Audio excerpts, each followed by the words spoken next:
Dossier sensible demain à l'Assemblée. Le gouvernement présente le premier volet de sa réforme de la nationalité. Elisabeth Guigou a dû faire des concessions à sa majorité. L'opposition, elle, se mobilise. Le commentaire de Patrick Labarrière.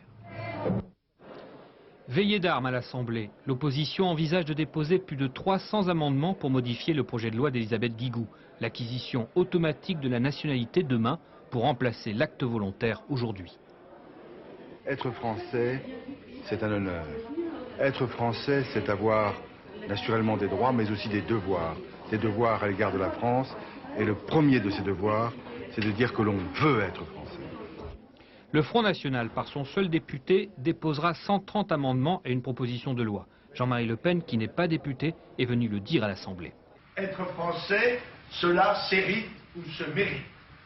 Ça implique donc l'abandon du droit du sol et le retour au droit exclusif de la filiation, seulement complété par la procédure de naturalisation. À gauche, ce soir, la situation est claire. Le Parti socialiste votera le texte. Je ne comprends pas la droite française qui va sur le terrain de Le Pen. Donc nous restons à notre ligne. C'est une ligne d'équilibre, c'est une ligne responsable.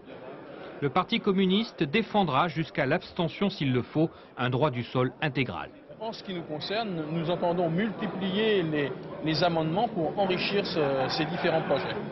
Le gouvernement pourrait passer sans trop de difficultés l'obstacle de la nationalité, mais la semaine prochaine, comme le rappelait samedi 5000 manifestants, il sera attendu sur son projet immigration, signé Jean-Pierre Chevènement.